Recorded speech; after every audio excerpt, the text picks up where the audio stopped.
you're not going to be on time, are you? Great. Those things that you say that you really wish you hadn't said? Yeah, it's all good. All right, Mr. PIO.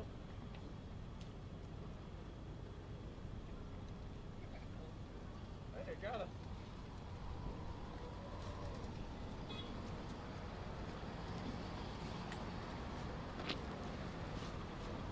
Don't recognize you in that stocking cap, Pete. I hope we didn't get the best. All right, my brother. So the Chiefs will be with us here momentarily. So thanks for being here. Oh. Love you all. And Hey, Bruce, turn that light on. We'll just bottom right hand Now it's corner. not as cold. Bottom right. Give the push in. so I can tell you for sure that Chief Montgomery County Fire and Rescue Chief Scott Goldstein will be here, along with Police Chief Marcus Johnson. Marcus Jones, I'm sorry. Mark Soroka and And Gaithersburg Police Chief Mark Soroka and Dr. Stoddard. And the Public Safety Deputy Chief Administrative Officer, Dr. Earl Stoddard, will be joining us here momentarily. You expect this to start in the next 2 minutes or so? Yeah, they're walking across the street now.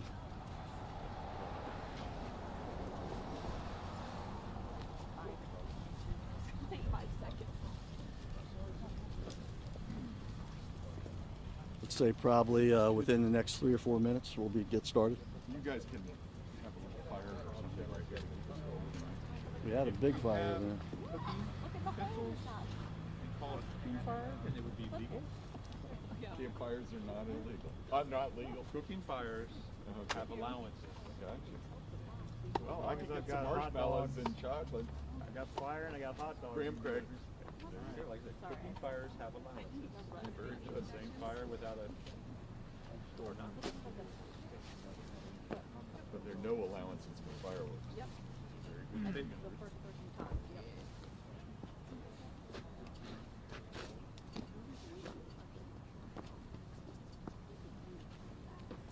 I don't know, it just might help. I would never have a Try and get some other phone. Thank you. Okay, so first I'll bring up the Montgomery County Fire Rescue Chief Scott Goldstein, and the others are who I told you are here. The Chief.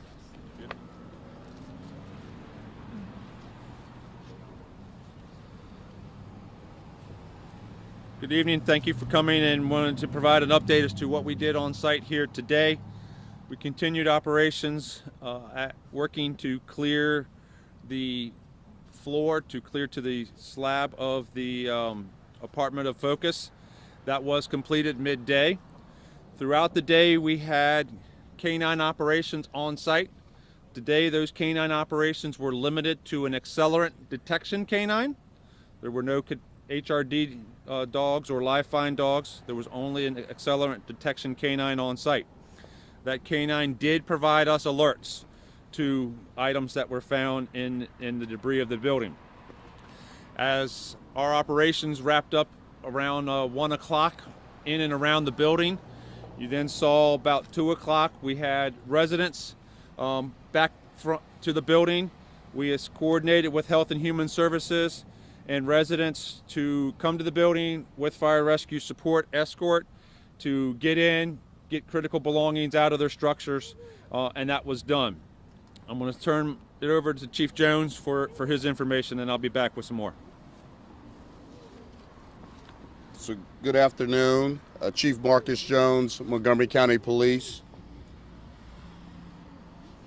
This today, as I noted yesterday, we had taken the deceased individual that was retrieved from the scene to the Baltimore Office of the Medical Examiner's Office.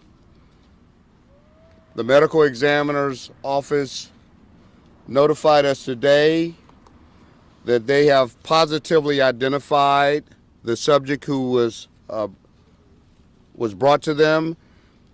The subject is identified as Juan Pablo Marshall Quizon. Again, his name is Juan Pablo Marshall, common spelling Marshall. Last name is spelled Quizon. He is a 36-year-old male. The medical examiner also notified us that the manner of death ruling in this case is suicide. The cause of death is smoke inhalation and thermal injuries. Thermal injuries, which means burns. We also have verified that Mr. Quizon was the owner of 826 Quince Orchard Boulevard, unit number 102. There's further witness statements and evidence that also support the ruling of suicide in this particular case. We've spoken to several individuals who are close to Mr. Quizon, and we know for a fact that he made statements that were indicative of intentions of suicide.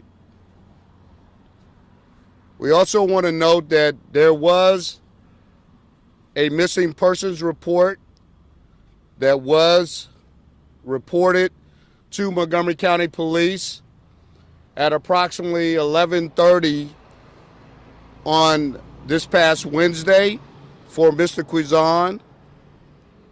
The missing persons report did not list this address as the address where Mr. Quizon was was missing from. Further investigation revealed that those who reported Mr. Quizon and other individuals did not know that Mr. Quizon owned this apartment, this condominium at this location. They had no knowledge that Mr. Quizon was the owner of this condominium apartment. Through land records, we've also determined that he purchased this property just recently, I believe in August of this year.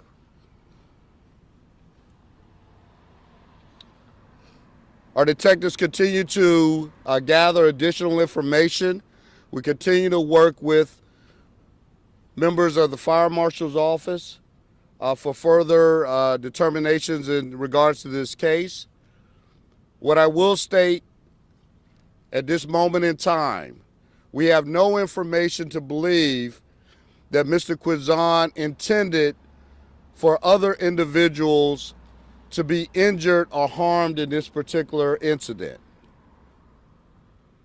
But I will state, as I noted yesterday, as this being a probable criminal investigation, it is a criminal investigation for the fact that if Mr. Quizon was still with us, still living, that he would have been criminally culpable in this case due to the fact that several individuals are injured and the amount of property damage as a result thereof. Can you, I don't know if it's theory or the kind of evidence you have, do you believe that Mr. Quizon opened the gas on his stove and that's what touched off the explosion? Or how do you believe this happened? So at this point in time, I'm really going to go back to my fire rescue partners. They have more information generally about how those structures, how that actually occurred. So I'm going to turn that over to Chief Goldstein at this point in time.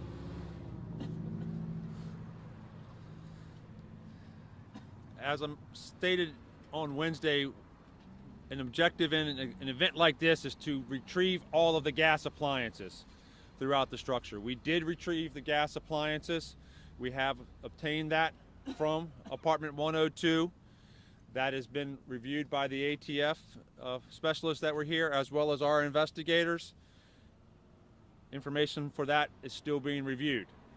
Secondly, as I've reported yesterday about the meter and access by Washington Gas to the meter, we, in conjunction with Washington Gas, have obtained the flow rate and some of the data usage information on the meter.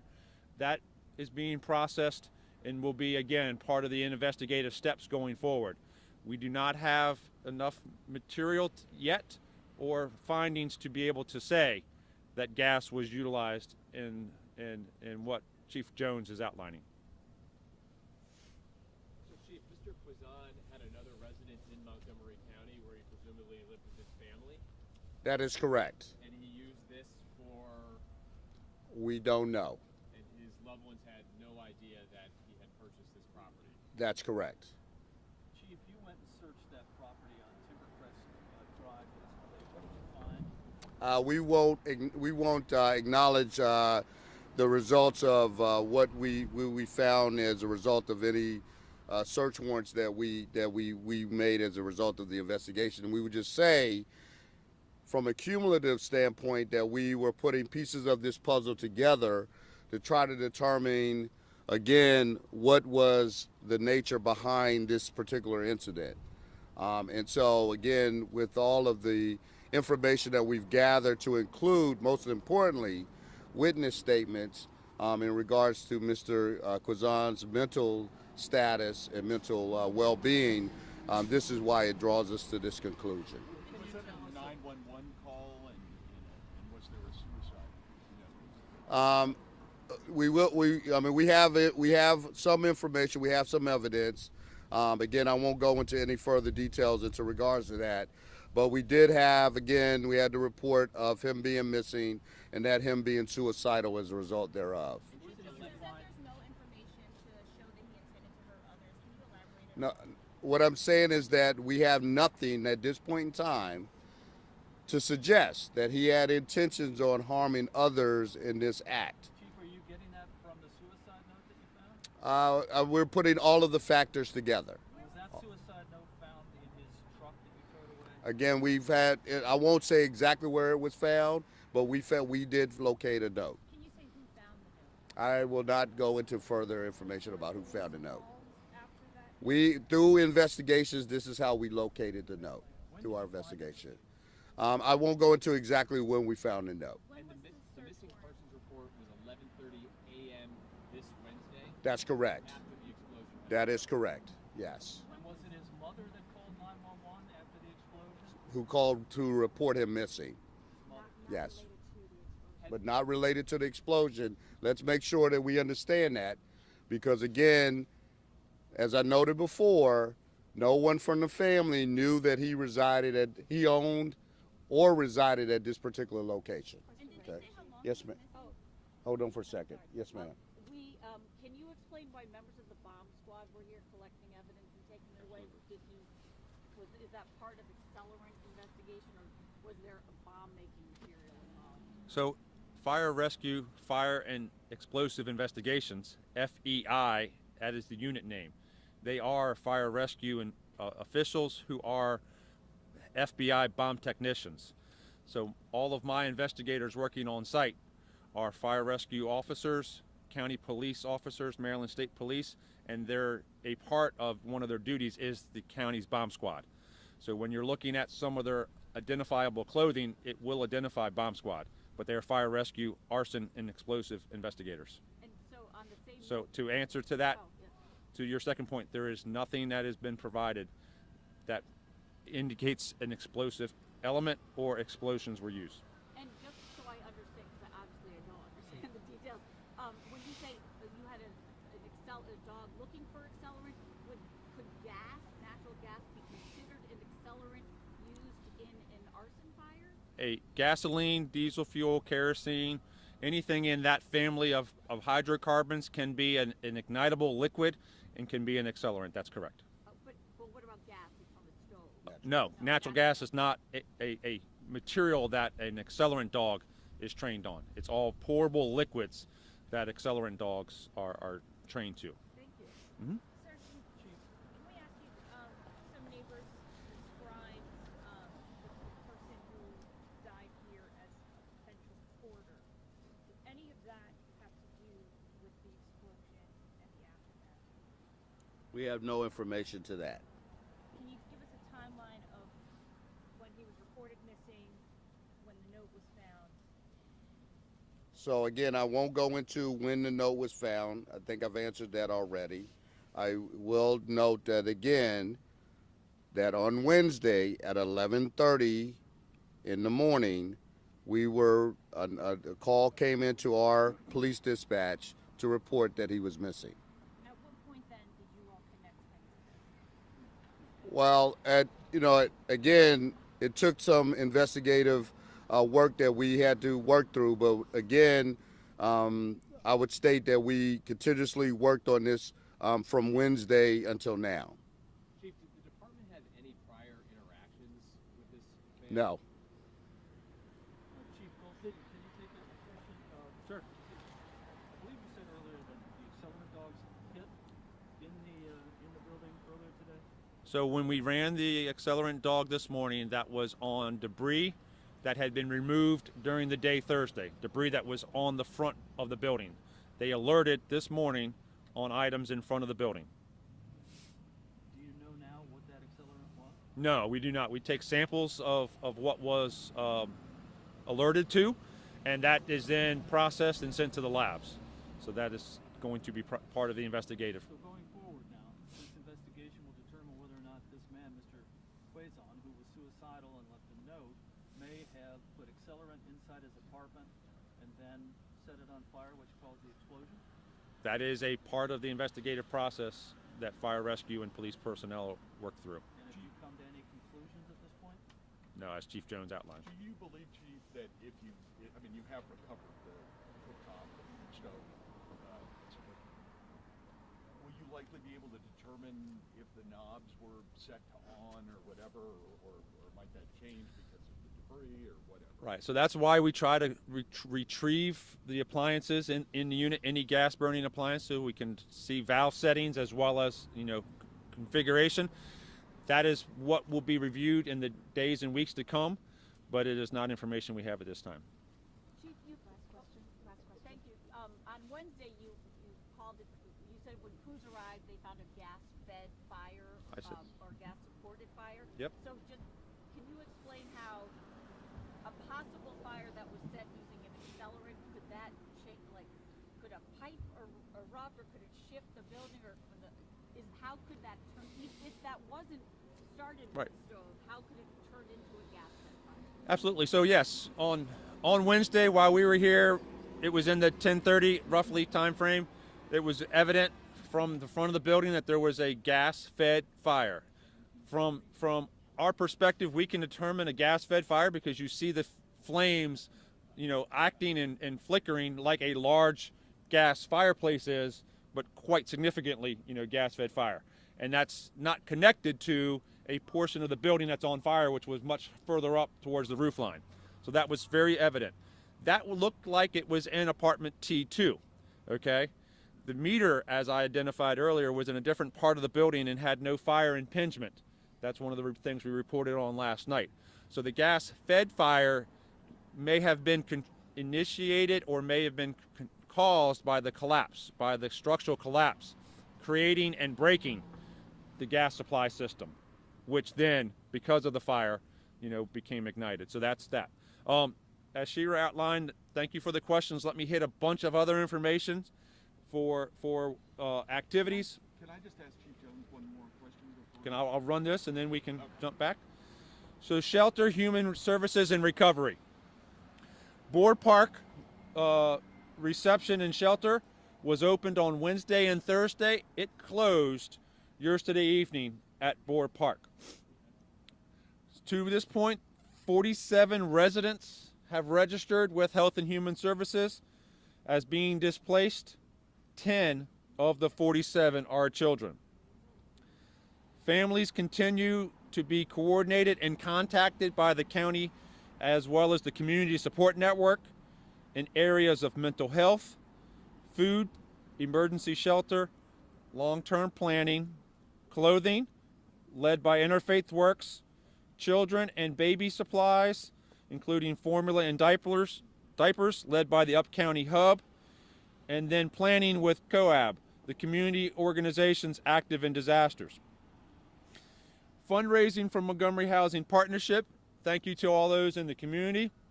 $62,000 have been donated in the last 48 hours for that fund, with a contribution by Washington Gas of a little over about $15,000. Patient update.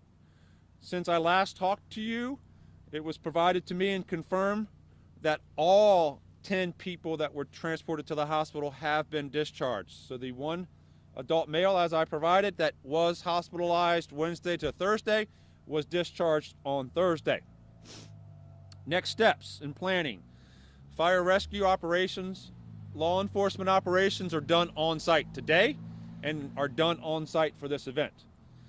This event will be secured, the site will be secured overnight by Gaithersburg City Police as a continuation since Wednesday.